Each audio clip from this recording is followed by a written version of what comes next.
अच्छा जुर्सी गई हपन मासे लई तलांग में तेहेन दो चेक विषय तलांग रोपड़ा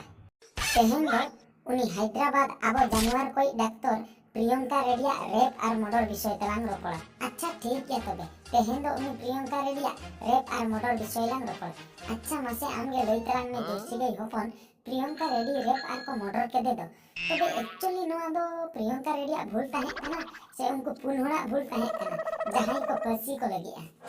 या भूल दो जतो जिनिस लगे बानार पास्टा लगे ताहेना मेनखान नितो दो उनी दो को रेप आर को मर्डर का दिया से उनाते भूल दो उनको होड़ा गे को ᱧᱟᱢᱮᱜᱼᱟ चेदा से प्रियंका रेडी दो बाई बान चालाक ने उनाते उनी दो को मर्डर होई का दिया उना खातिर नितो दो उनको पुन हड़ को पसी को लगिया उना खातिर उनको भूल गे को नेल ᱧᱟᱢᱮᱜᱼᱟ एक्चुअली जदी बेस्टिक उइहर हुइआ तबे कुड़ी गिदरे को नाहा जुग रे एकला जहां से चला दो बांग लगती है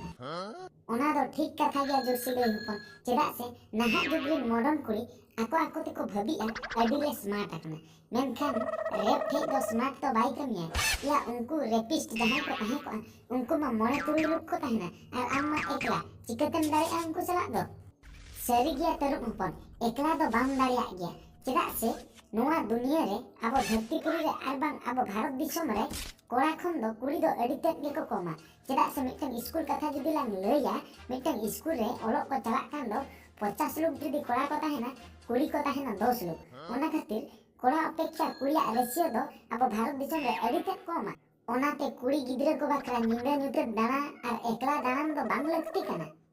अच्छा मिटन कथा लई तलांग में जुर्सी गई हपन उनको जे पुन हर जहां रेपिस्ट हेना को उनको जे को पसी परे अब भारत दिसम रे रेप कमोआ से आदो 30 हो रेप के बाय हुआ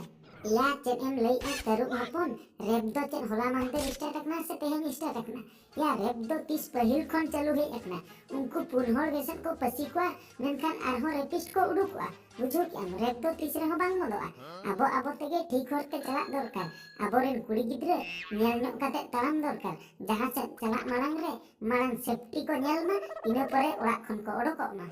या जुर्सी गई हपन नाहा जुग रे कुड़ी गिद्रा हो अडी गान भूल ताहेन कना बुझो कि हम या ओड़ा खन को ओडोको आ एकला गे ओकोय हम बाको लिया को ओकाटिंग चला कना लई दो को लिया को मेनखान मिटन कथा को लिया को आर मिटन जायगा को चला को कॉलेज लई कथा को चला बॉयफ्रेंड चला आना बिरसेट को चला को आदो उनको बाको रेप को कोई को रेप को मासे लई ओना मा ठीक कथा गे तेरु हपन मेनखान सारा नुकु कोड़ा जेती हो जेने मेता को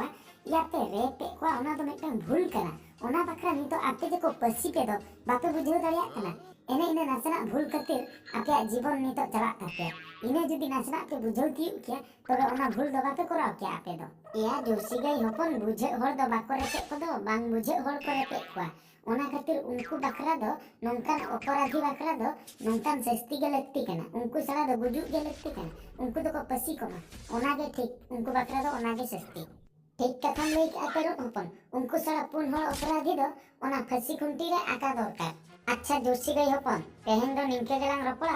गापा आर मिटन विषय तेलांग रपड़ा आर मिटन चेक घटना को घटावा कना मारांग नेबा ओना विषय ते कटिक लांग रपड़ ᱧᱚᱜᱚᱜᱼᱟ ठीक गया तबे तेहेन दो चला तलांग में आम हो आपे ओड़ा इन हो ना बीर से चला कना होय मा तबे दू चला में।